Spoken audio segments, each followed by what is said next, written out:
We want to thank Chauncy for coming again today. We enjoyed your music set that we just listened to, and I want to know more about you. Tell us where you grew up and what got you into the business.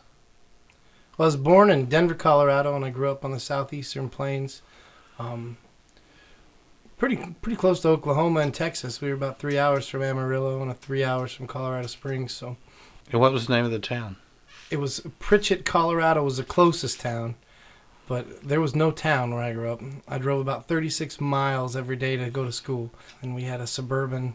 Before I could drive, we had a Suburban that would come pick us up, four-wheel drive, for our school bus. But yeah, there was no town. But Pritchett was the town that my school was in, and then La Junta would have been the town that we did shopping in. So I guess you could say I was from La Junta or Pritchett. Now, how do you go from that environment in a rural area like that and find and develop the touch that you have for your music? Because I think you've got a wonderful flavor. Your style is just really distinct. Well, we grew up listening to different, my mom listened, and I always loved music. My whole family loved music. We'd sing together and dance together, When you're in the boonies, you don't have much else to do but entertain each other. So we would do lots of singing and dancing, and of course, we went to church, so we got a gospel music influence. And I found that in your music. And then the influences from my mother's side, where she was listening to older country western, Marty Robbins, and even some Johnny Cash and those things. And then my dad was rock and roll guy. So I grew up gospel and country and rock and roll, and maybe some folk there from my mom's. Sounds like a good mix to me. Yeah, I like that mix of music. Yeah, that voice you just heard is Barbara Moore. She's sitting in for Helen tonight, who's under the weather, but we're glad to have. She's still in the back of the room. So, when did you find that you wanted to play music as well as just play with it at the house? When did you want to go out and entertain? I didn't start wanting to play music until later in life. I started playing guitar when I left to work for Home Depot when I was 17. Got a job traveling around and quit school. Figured it'd be better, more useful making money than struggling through school.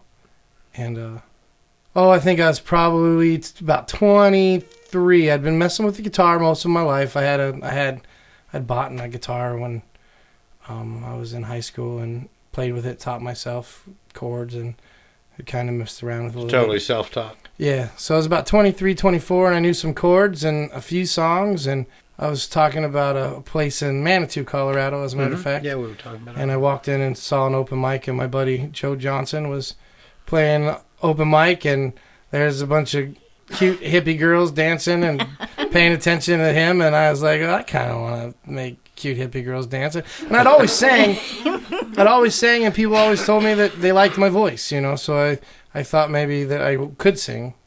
And so at that point, I decided to start playing open mics. Well, then the first open mic I went to, I realized I only knew about 1.5 songs. Started trying to learn more songs, and I didn't play none of the other songs right. I didn't play any of the songs I was trying to learn right, so I started writing my own songs because nobody knew if I was playing them right or not. There you go. And then be surprised again how many people took that same approach.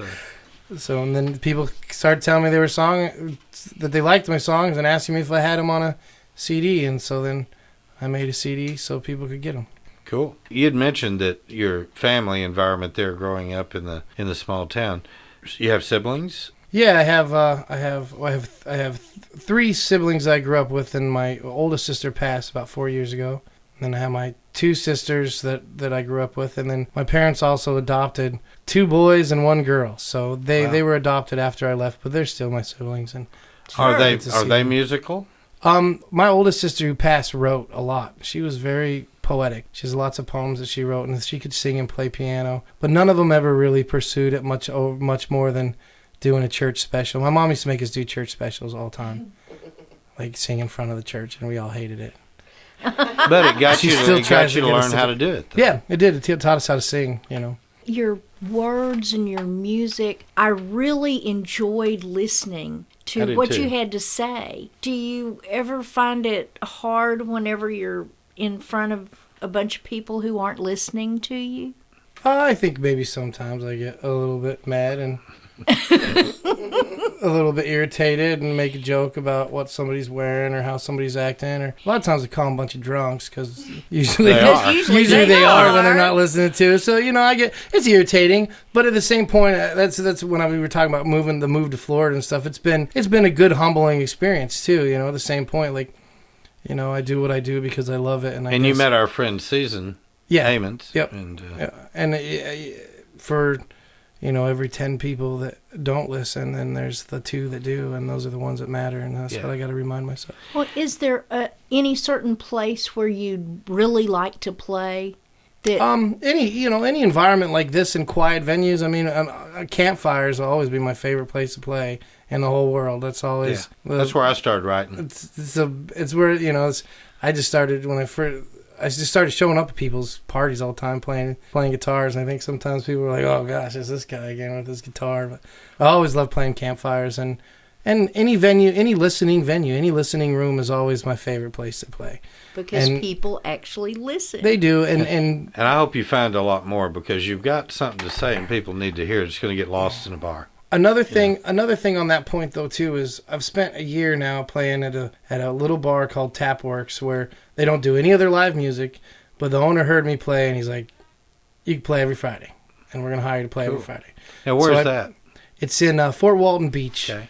And in the Panhandle of Florida. Yep, and so it's definitely not Panhandle, Florida. It's not a listening room at all, but in a year's time I spent playing thinking that nobody was listening. Now, as I've been there for a year, there's a good group of people, the same people that I thought weren't listening, that were, and are very supportive and loving it. And just because I didn't think they were listening, they weren't clapping, or they weren't giving me all the attention I thought I deserved, which what do I deserve? Nothing. So I've looked at that, and I've talked to Amanda about that just recently, about, all this time I was kind of almost resentful about playing that place, but I needed to do it because they paid me money to do it, In the last year, it's come full circle, and I realized all those people that I thought weren't listening, they were listening. They're listening a little bit here and there, and buying CDs and listening to those, and it's been good. So. Well, they're gonna miss you if you're traveling. Well, we're gonna go back there. We're gonna keep our residencies there, stay there. In Fort Walton Beach. In Fort Walton, yeah. We like Florida. Well, there's a lot of good places to play along that coast. Yeah. Really, all the way through the Texas coast, Galveston, and above Galveston toward Houston, the Redneck Riviera down there, whatever you want to call it. Yeah. In your writing, okay, I'm going to focus on that for just a second. Who would you say, as a writer, has influenced you in your writing? Probably the 2 biggest people are Townes Van Zandt and Van Morrison.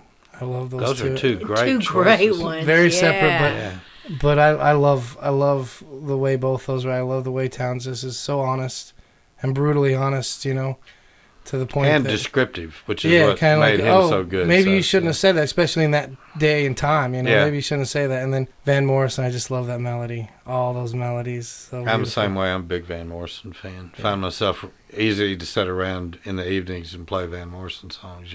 And a lot of people in between. The playing style, is that just totally what you've come up with, or is there an influence there as well? That's pretty much where I've come up with. I mean, there's an influence of, all the same kind of, listening to other artists and something between country and folk and rhythm and blues. And it's a great gray area out there called Americana. Yeah, that's why they call it Americana. It fits so much. And I've had some real musicians be quite frustrated trying to play with me with my style, but they've stepped in and taught me how to make it a little bit more polished. And I find myself being more polished when I'm playing with a band. Well, and less polished when I'm playing solo. There's singer-songwriter time, which you can get away with. In other words, you can direct the time. Yep. You can slow or speed up as you choose to inflict the song. If you're playing with a bunch of other people, you can sound pretty bad trying to do that. Yeah. So I'm getting used to both, I think. Well, I totally understand that. The song that kind of hung in my head actually right from the start was Liar. When I heard that, I could hear Season playing that with you. I mean, I could sense that she could get in that groove with you that you had going. That song I found real interesting because it was, you correct me if I'm wrong, It was you letting a lot of things out. Oh, yeah, totally. So that you could get them out of your system. Yeah, and letting some things go. Mm-hmm. So do you find in your songwriting a release when things, in a song like that? Yep, I do. And that's what people ask me why I don't write happy songs. When I'm happy, I've never sat down and wrote a song. Oh, I'm so happy I'm going to write a song. I started using songwriting, and now I try to be a little more disciplined and sit down to write a song or take some time to try to write and become a better writer and look at things outside of myself is what I'm trying to focus on now. Stories that are not necessarily coming from an emotional part. Not that I don't want those songs, but that I want to learn to be able to grab something outside of myself also. But when I first started writing, it was totally a release, something to keep me from making an emotional decision, which I so often do, and an emotional say something that I shouldn't say or react the way I shouldn't. And by writing the song, you get it out of your system. When I'm writing a song, I get myself out and process it. Totally it's a process, get it. Yeah. And understanding, okay, like, even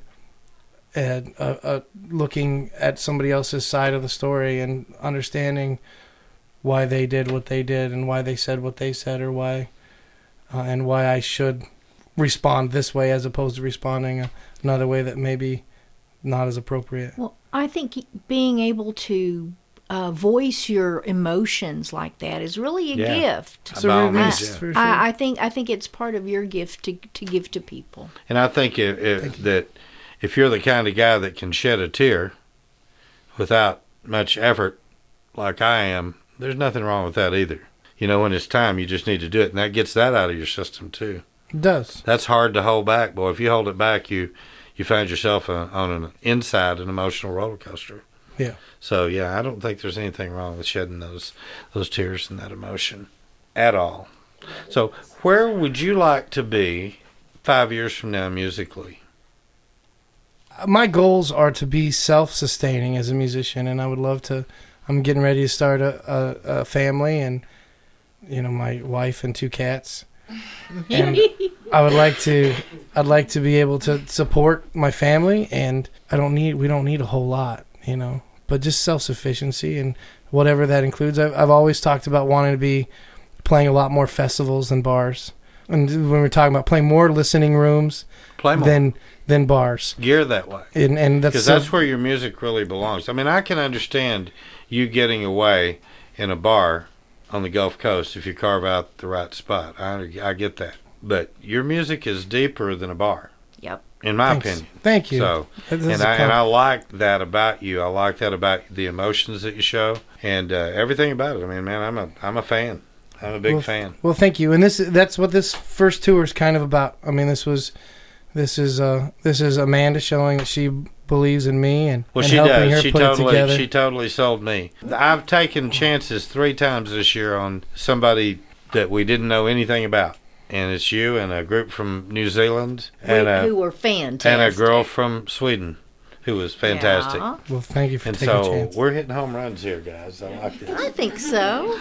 Well, I want to thank you very much for coming and again, being with us. And Amanda, thank you.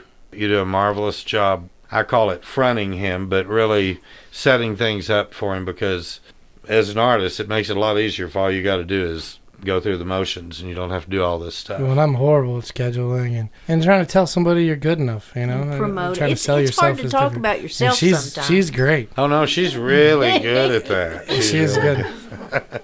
So thank you guys for taking a chance and letting us come and enjoy your beautiful space for playing music. Honor to have you. And I want to thank Barbara. Thank you for sitting in with me today. And enjoyed it. Gene, thanks for everything you always do, not only in your photography, but in how much you really are a part of this room. And our honored guests that are here tonight, I want to thank you guys for coming. It's special to have you here. It's always special to have somebody here that has found us. And for those of you out there that listen, I know that if you listen regularly, you're missing Helen's voice and spirit and personality tonight. She'll be back next week with Sharita Perez, and you're in the music room.